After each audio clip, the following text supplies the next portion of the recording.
कुछ और सोच रहा था दिमाग, इधर तो घुमाया जा सकता है, यानी कम देना है ज्यादा देना है, उसी तरीके से चार्ज को पता कर सकते हैं कि चार्ज कितना देना है कितना नहीं देना है। यही बोला था मैंने, समझ में आया? यानी कि जो वैरी करे उसको वेरिएबल कहते हैं, यानी कम बेसी जिसको किया जा सके। यानी उस समय बता रहा था तू यहाँ पे नहीं था, तू सैटेलाइट से कनेक्टेड था शुभम पटेल की तरह, जैसे कोई कनेक्ट हो जाता था ऊपर। देखना तुम लोग किसी दिन यहीं पर क्या बोलते हैं उसको, हैं एलियन, कहीं एलियन को तुम डी डाक करके यहीं मत लॉन्च करवा देना, लॉन्चर पैड लेकर के आ जाओ कोचिंग में, हमारी जगह बहुत खाली है।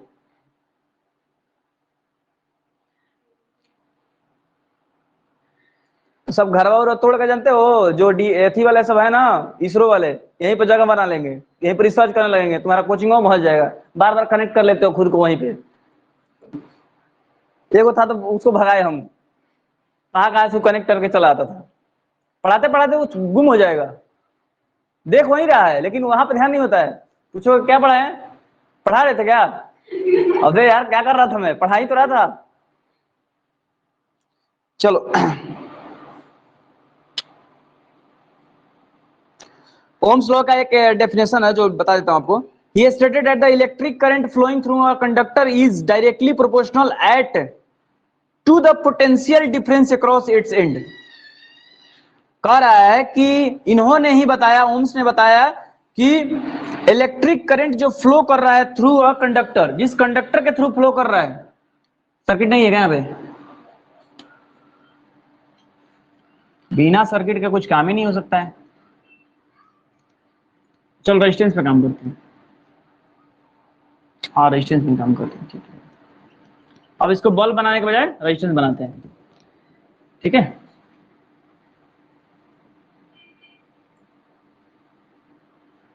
एमीटर लगा दें ना, पहले बैटरी से काम कर लेते हैं। अब यहाँ पे मान लीजिए एमीटर है अपना, यहाँ पे आपका वोल्ट मीटर है, ये तो जानते ही हो कैसे लगता है, ऐसे भी लगा सकते हो वैसे भी लगा सकते थे, ऐसे कर दो इसको, ठीक है। अब रेजिस्टेंस का एसआई मात्रक क्या होता है ये पहले जान लो। रेजिस्टेंस का एसआई यूनिट क्या होता है? OHM, यही था ना जी। इसको दिखाते कैसे हैं, इससे दिखाते हैं, ये है इसका सिंबल, ठीक है। अब इन्होंने क्या बताया समझिएगा। He stated that the electric current flowing through a conductor is directly proportional, यानी कि जो इलेक्ट्रिक करंट जो फ्लो कर रहा है थ्रू अ कंडक्टर, इस वायर से जो फ्लो कर रहा है वो डायरेक्टली किसके प्रोपोर्शनल होगा? Conductor is directly proportional to the potential difference across its end, यानी कि इस जिसके जिसके क्रॉस कर, जिसके थ्रू पास हो रहा है, थ्रू आउट पास हो रहा है, इसके थ्रू आउट पास हो रहा है, तो इसके एंड टू एंड पे जो डिफरेंस आ रहा है वो डायरेक्टली प्रोपोर्शनल किसके होगा? इलेक्ट्रिक करंट का जो फ्लो है वो कंडक्टर जो होगा उसका कंडक्टर होगा, कंडक्टर भी डायरेक्टली प्रोपोर्शनल, यानी कंडक्टर कैसे डायरेक्टली प्रोपोर्शनल होगा ये आगे बताएंगे। क्या चिल्ला रहा है सब? कंडक्टर का लेंथ जब क्रॉस सेक्शनल एरिया की बात होगी, यानी पाइप जब मोटा होगा पानी का तो क्या होगा, माने पानी आसानी से जाएगा, प्रेशर पे ज्यादा नहीं जाएगा, लेकिन पाइप पतला कर दीजिए, प्रेशर ज्यादा होगा, जब प्रेशर ज्यादा होगा तो पाइप फटने का भी डर है। तो उसी तरीके से यदि चार्ज जो जिस माध्यम से जिस कंडक्टर से भेज रहे हो उस कंडक्टर में यदि चार्ज क्या है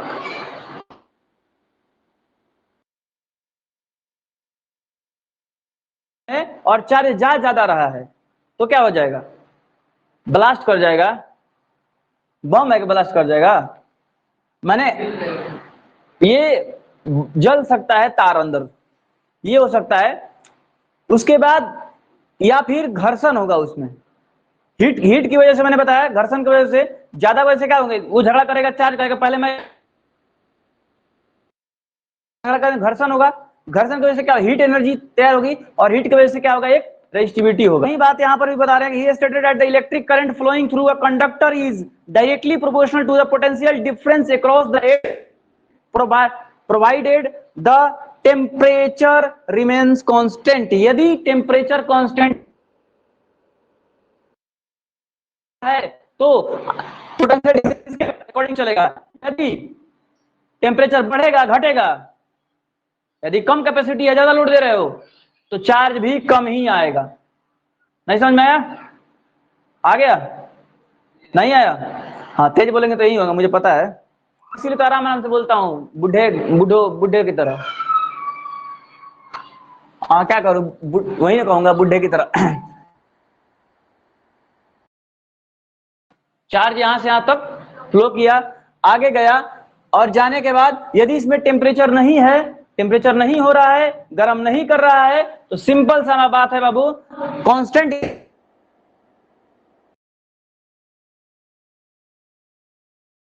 वो डायरेक्टली प्रोपोर्शनल किसके होगा, इसके खाने पर, इसके उपयोग करने पर जितना ज्यादा होगा। इसीलिए लिखा इन्होंने कि V is equal to I into R, यानी जितना करंट जा रहा है उसको मल्टीप्लाई कर दीजिए रेजिस्टेंस से। नहीं समझे अभी भी? बहुत लोग नहीं समझे हैं, बताओ। नहीं समझे, वेरी गुड। हाँ, बता दिया करो, चुपचाप मत रहा करो, ताकि अभी एनर्जी है, फिर 2 बार 3 बार 4 बार 5 बार 6 बार एक बार एक ही चीज को क्लियर कर देंगे। वोल्टेज जो है, इस वोल्टेज को पता उससे करेंगे कि करंट हमारा चार्ज क्या है, करंट क्या होता था, फ्लो बताता है कि किस स्पीड से जा रहा है। तो आई जो है, करंट जितना जा रहा है उसको, और ये कितना इसकी खाने की कैपेसिटी है, यदि दोनों को हम गुणा कर देंगे तो पता चल जाएगा ना कि कितना हमारा टोटल यूज हो रहा है। क्लियर? तो यही था ओम्स का V is equal to I R. ठीक है? क्या है जी, क्या परेशानी है तुम लोगों को? तुम आगे भी बैठ जाओगे तो भी दिख जाएगा, कोई दिक्कत नहीं, बैठ जाओ। तो ये पहले क्लियर हुआ मेन फार्मूला। तो इसी फार्मूला के बाद आपका बनेगा, अब ये फार्मूला ये क्यों बना था, ये भी यहां से क्लियर हुआ, क्योंकि टोटल जो चार्ज जा रहा है, करंट जो जा रहा है, और ये जितना इसको खाने की कैपेसिटी है, दोनों को यदि गुणा कर देंगे, दोनों का नहीं मैंने कि जोड़ना, गुना का मतलब क्या होता है, ये तो पता है ना कि ऐड के लिए ही बना था, मल्टीप्लाई जोड़ को बार बार करने समझने के लिए गुना करने का हमने काम शुरू किया। तो इन दोनों को गुना कर रहे हैं, क्या कर रहे हैं कि दोनों को हम जोड़ दे रहे हैं, यानी इसकी खाने कैपेसिटी और प्लस में आ कितना रहा है, हमें पता चल जाएगा कि कितना यहाँ पे यूजेज हो रहा है। इसलिए कहा इन्होंने कि V is equal to, clear है? अब इसी फॉर्मूला के अकॉर्डिंग आप निकालिएगा, इनको मिटा दीजिए, कि इसी फॉर्मूला करने निकालिएगा। हाँ, चेंज मत करिएगा, क्या लिखिएगा, R is equal to I is equal to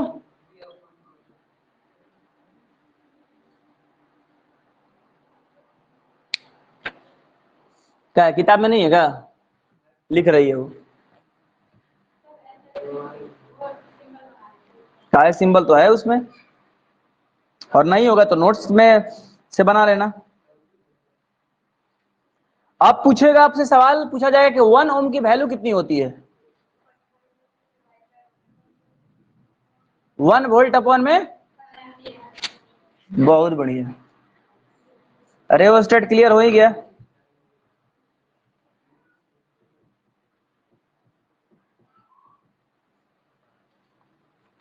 भेजे में जो भेज रहे हैं वो गया है, दिमाग में जगह बचा है, सच बताना, झूठ मत बोलना है।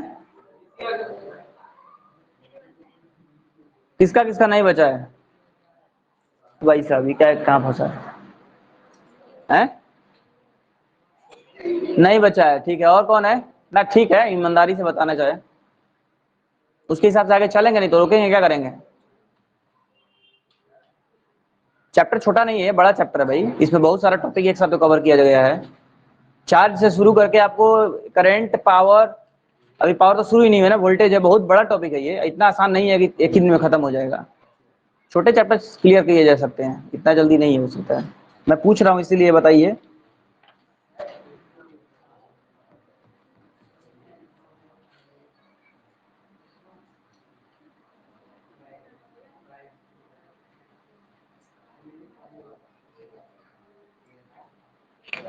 क्या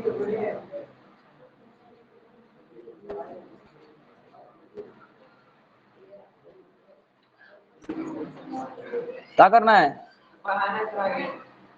पढ़ाना है।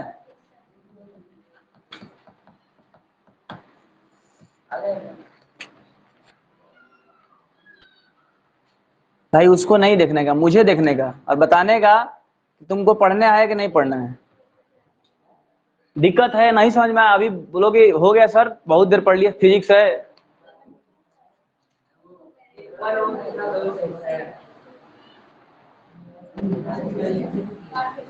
अच्छा चलो, रेजिस्टिविटी बता दो किस किस फैक्टर पे डिपेंड करता है, कोई बताएगा? Factor on which resistivity depends,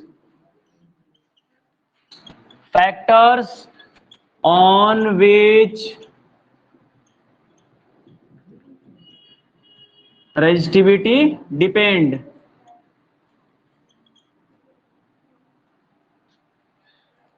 यानी वह तथ्य बताइए जिस पर, यानी कि जिन पर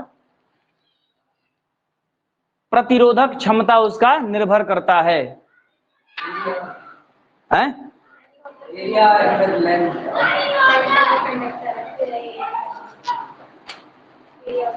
तो तीन चीजें है इसमें दिया हुआ है, आपको पढ़ना है अभी तत्काल में। बाकी तो बहुत सारा ऐसा चीज है, बहुत खुश होकर के विष्णु बाबू बोल रहे हैं, लग रहा है कि जो है ना सब यही है, ये है on its length, on it's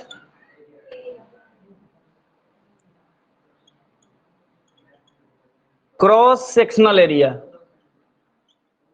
और एरिया में या क्रॉस सेक्शनल एरिया में पता है अंतर? On the nature of material.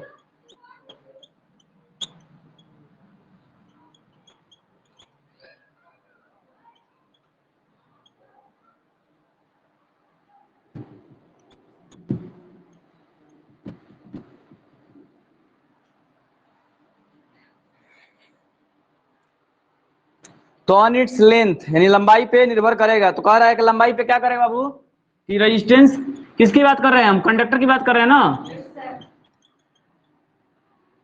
कि रेजिस्टेंस क्या होगा, डायरेक्टली प्रोपोर्शनल होगा। डायरेक्टली प्रोपोर्शनल किसके होगा? यानी कि लंबाई बढ़ाइएगा तो रेजिस्टिविटी बढ़ेगा। इनवर्स डायरेक्टली प्रोपोर्शनल का मतलब क्या होता है, यही होता है ना, यदि एक को बढ़ा रहे दूसरा भी बढ़ेगा। इनवर्सली प्रोपोर्शनल क्या होता है, एक को बढ़ा रहे दूसरा घटेगा। तो रेजिस्टिविटी तब बढ़ेगी जबकि लंबाई बढ़ेगी। रेजिस्टिविटी यानी कि प्रतिरोधक क्षमता बढ़ेगा। भैया आपको कहा जाता है कि बैटरी पे जो कोई काम कर रहे हैं तो कम से कम तार यूज करिए, नहीं तो बैटरी खत्म हो जाएगा बाबू, यूज नहीं कर पाओगे। और कहा जाता है कि एल्युमिनियम का तार ना यूज करके कॉपर का तार उपयोग करिए, क्योंकि एल्युमिनियम का तार क्या करेगा, ज्यादा चार्ज को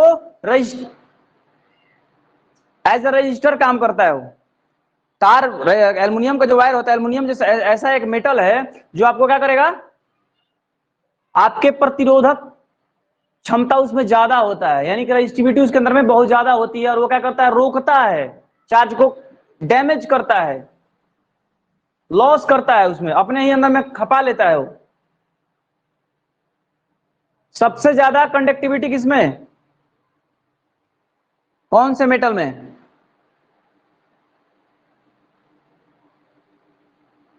कोई बताएगा?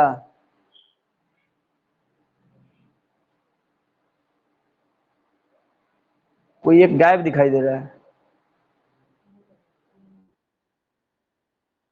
तीन ही को तुम लोग, गांधी जी के तीन बंदर। हाँ, नहीं बताओगे?